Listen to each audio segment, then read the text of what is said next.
একটা গ্রামে একটা প্রশিক্ষণের আয়োজন করা হলো। প্রশিক্ষণটা হলো যে মাটি দিয়ে কিভাবে বিভিন্ন পাত্র বানানো যায়। তো সেই প্রশিক্ষণে যারা আসছে স্টুডেন্ট তাদেরকে দুই ভাগে ভাগ করে ফেলা হলো।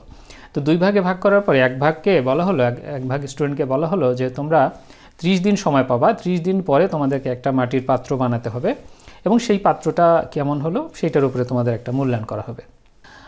আরেক গ্রুপকে বলা হলো যে তোমাদেরও সময় 30 দিন, তবে তোমাদেরকে প্রতিদিনই একটা করে পাত্র বানাতে হবে এবং ফাইনালি 30তম দিনে ফাইনাল যে পাত্রটা বানাবে তোমরা সেটার উপরেই তোমাদের মূল্যায়ন করা হবে, সেটাই তোমাদের ফাইনাল পরীক্ষা, আগেরগুলো না। তো দেখা গেল যে এইভাবে 30 দিনে যারা 30টা পাত্র বানালো এবং 30তম দিনে ফাইনালি যে পাত্রটা বানালো প্রতিদিন বানাতে বানাতে তারা সবসময়ই ভালো করছে এবং তাদের পাত্রটাই ভালো হচ্ছে যারা কিনা পুরো 30 দিন ধরে একটা পাত্র বানালো তাদের চেয়ে। তাহলে কি দেখা গেল, আমরা কোনো কাজ যখন করতে করতে শিখি তখন ওইটার পারফেকশন ভালো হয়। এরকম না যে আপনি সব শিখে একবারে কোনো একটা কাজ শুরু করবেন এবং খুব এক্সেলেন্ট রেজাল্ট আসবে। আপনার ভুল হতে হতে আস্তে আস্তে আপনি এগিয়ে যাবেন, তাহলে ফাইনালি আপনার প্রোডাকশন, আপনার কোনো একটা প্রোডাক্ট এটা ভালো একটা রূপ ধারণ করবে বা কোনো স্কিলটাকে আপনি ভালো একটা স্টেজে নিতে পারবেন। এই ধরা যাক ভিডিও করা, আপনি যদি প্রথম দিনেই ভাবেন যে আমি সব শিখে টিখে তারপরে একেবারে ভিডিও কাকে বলে, কত প্রকার কি কি সব জেনে শুনে তারপরে আমি একটা ভিডিও বানাবো, ফাটাফাটি একটা ভিডিও হবে, মিলিয়ন মিলিয়ন ভিউ হবে, তাহলে আমার মনে হয় যে ওই ভিডিও বানানো হবে কিনা সন্দেহ আছে। তার চেয়ে এরকম যদি হয় যে আপনি যদি সময় থাকে একটা ভিডিও বানালেন, একটু খারাপ হলো, আরেকটা ভিডিও বানালেন খারাপ হলো, এইভাবে বানাতে বানাতে শিখলেন যে আপনার কি ভুল হচ্ছে, কি ধরনের সমস্যা হচ্ছে, তাহলে ফাইনালি আপনি একটা ভালো একটা ভিডিও প্রডিউস করতে পারবেন। আস্তে আস্তে আপনার সব ভিডিও ভালো হবে। ধরা যাক এবার ইংলিশ শেখার কথা আর কি, আমার নিজের ফিল্ডের কথা। তো ইংলিশ শেখার ক্ষেত্রে ওরকম অনেক জিনিস আছে যে আপনি আস্তে আস্তে ভুল করতে করতে শিখতে হবে।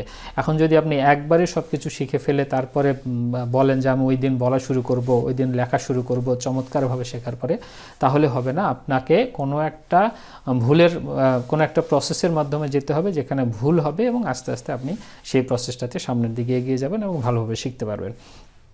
আমাদের আজকের ভিডিওর মূল বিষয় হলো আমরা কোনো কিছু শিখি কিভাবে, এটা নিয়ে আলোচনা করার জন্য আসছিলাম।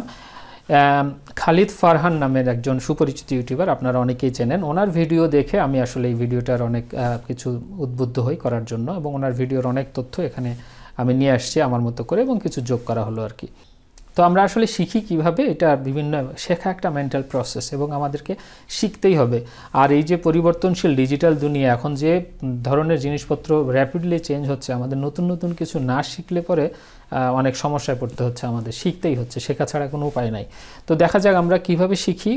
ওনার ভিডিওতেও এই কয়েকটা ধাপ আলোচনা করেছিলেন, আমার মোটামুটি ওগুলো নিয়ে আলোচনা করব। তো প্রথম ধাপ হলো যে কনসেপ্টটা ক্লিয়ার থাকা, আমরা কি শিখবো, কেন শিখবো, এই কনসেপ্টটা মাথার মধ্যে খুব পরিষ্কারভাবে থাকা। আমার ক্লাসের মধ্যে যখন আমি কোনো স্টুডেন্টকে জিজ্ঞেস করি যে তুমি এই সাবজেক্টে পড়তে আসছো কেন, বা এই ডিপার্টমেন্টে আসছো কেন, বা এই কোর্স করতে আসছো কেন, তখন অনেকেরই উত্তর থাকে যে এই সাবজেক্টে পড়ার জন্য আমার বাবা বলেছেন আমাকে, ওই সাবজেক্টে পড়ার জন্য আমার মা বলেছেন, বা আমার বড় ভাই ওই সাবজেক্টে পড়ে তাই আমিও পড়লাম, বা আমার পাশের একজন দেখলাম যে ওই সাবজেক্টে পড়ে অনেক ভালো কিছু করেছেন তাই আমি পড়ি।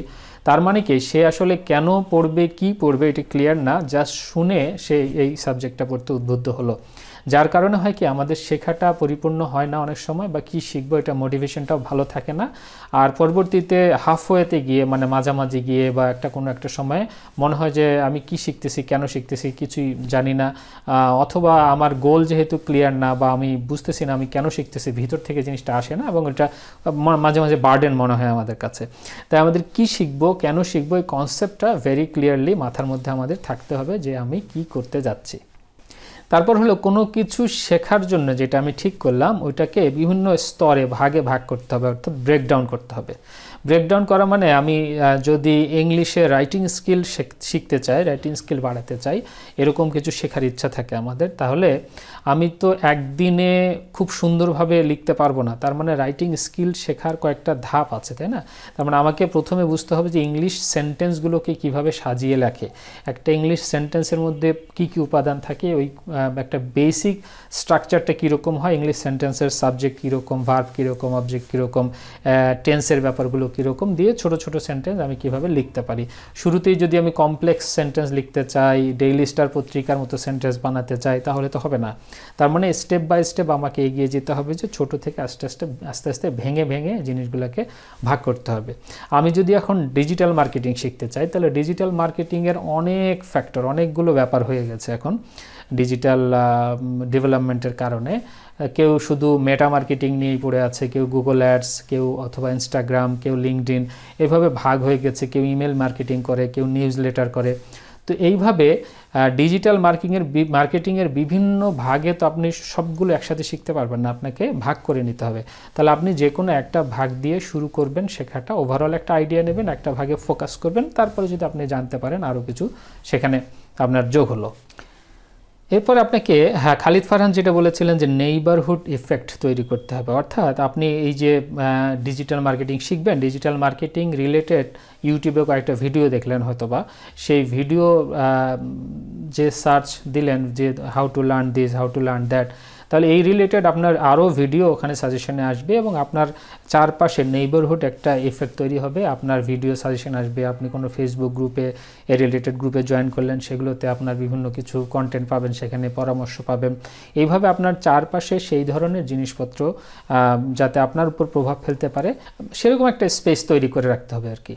পরবর্তী ধাপটা হলো খুবই গুরুত্বপূর্ণ, সেটা হলো বই পড়া, কোর্স করা এবং ভিডিও দেখা। এর মধ্যে বই পড়াটা সবচেয়ে গুরুত্বপূর্ণ। কোনো না কোনোভাবে একটা বই লেখকের খুব মানে ভিতরের জিনিসপত্র দিয়ে সাজানো, লেখকের চিন্তা ভাবনার পুরো প্রকাশটা একটা বই হয়। লেখক যত খারাপই হোক না কেন, একটা বইয়ের মধ্যে কিছু না কিছু ভালো জিনিস থাকে।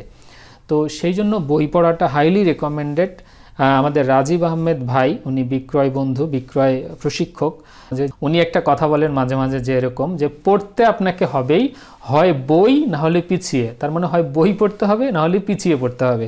সুতরাং বই পড়াটা আসলেই মানে এটা বলার অপেক্ষা রাখে না, এটা কত গুরুত্বপূর্ণ আমরা সবাই জানি। আজকালকার ডিজিটাল ডিভাইসগুলোর কারণে স্ক্রলিং করতে করতে আমরা হয়তো বই পড়া থেকে একটু বিমুখ হয়ে গেছি, কিন্তু বই পড়ার গুরুত্ব কখনোই কমে নাই।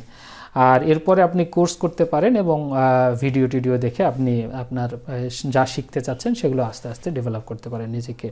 এবং সর্বশেষটা হলো যেটা আমি প্রথমেই বললাম, যে ওই যে মাটি দিয়ে হাঁড়ি বানানো বা পাত্র বানানোর যে ব্যাপারটা, মানে বানাতে বানাতেই শিখতে হবে এবং এক সময় গিয়ে পারফেকশন আসুক না আসুক ডেভেলপমেন্ট হবে। একেবারে পারফেকশনের আশা আমরা সবসময় করব না, আমাদের যে অবস্থায় আছি আমরা সে অবস্থা থেকে আমাদের উন্নতি হবে।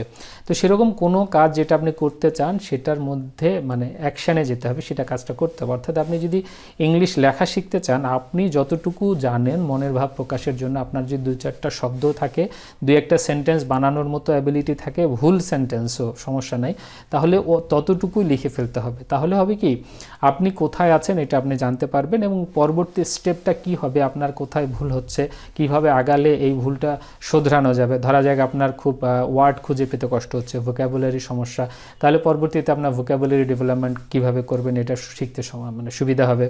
ধরা যাক আপনার সেন্টেন্স মেকিংয়ের সমস্যা, আপনার টেন্স রিলেটেড সমস্যা হচ্ছে, আপনি যদি লিখে ফেলেন 2-1 পাতা, তারপরে ওখান থেকে উদ্ধার করা এটা আরও ইজিয়ার, যে আপনার কোথায় কোথায় ফোকাস করা উচিত। তাছাড়া তো এটা একটা বিরাট জগৎ, আপনি কোথা থেকে শুরু করবেন আর কোথায় শেষ করবেন খুঁজে পাওয়া মুশকিল হয়ে যাবে। সেই জন্য যেই কাজটাই করবেন সেই কাজটার অ্যাকশানে যেতে হবে। আপনি যদি ইংলিশ স্পিকিং শিখতে চান, তাহলে আপনি যতটুকু পারেন আপনার এক্সপ্রেস করা শিখতে হবে নিজেকে, মানে ওইটুকুই বলা শুরু করতে হবে। তাহলে বরং ধরা পড়বে যে আপনার কোথায় গিয়ে সমস্যা হচ্ছে, আপনার কি কনফিডেন্সের প্রবলেম, উচ্চারণে প্রবলেম, নাকি সেন্টেন্সই বানাতে পারেন না, নাকি শব্দ খুঁজে পান না। এই বিষয়গুলো আপনার সামনে আসবে এবং আপনার নিজেকেই ভাবাবে যে আমার এই সমস্যাটা হচ্ছে, অথবা আপনার আশেপাশের কেউ যদি ফিডব্যাক দেওয়ার মতো থাকে, তাহলে উনিও আপনাকে ধরিয়ে দিতে পারবেন যে তোমার এই সমস্যাটা হচ্ছে, তুমি এইভাবে এগিয়ে গেলে তোমার আরেকটু ভালোভাবে তুমি শিখতে পারবে। যাই হোক, তাহলে দাঁড়ালো যে শেখার সবচেয়ে গুরুত্বপূর্ণ জিনিসটা হলো স্টার্ট করে দেওয়া কোনো কিছু, এবং আপনাকে সব কিছুর এক্সপার্ট হতে হবে এমন না, প্রয়োজনে অনেক কিছু শিখতে হয় আমাদের, সব কিছুর আমরা এক্সপার্ট হই না। আপনি যতটুকু দরকার ততটুকু পর্যন্ত জানতে পারলেও আপনার অনেক কাজ চলে যাবে। তবে কোনো কিছু কিভাবে শিখতে হয় এটা যদি আপনি প্রসেসটাকে একটা ফরম্যাটের মধ্যে নিয়ে আসেন, চিন্তা করেন এইভাবে যে শুরু থেকে শেষ পর্যন্ত কীভাবে আমি শিখবো, তাহলে আপনার শেখাটা অনেক সহজ হবে। ভালো থাকবেন সবাই, happy learning, thank you very much.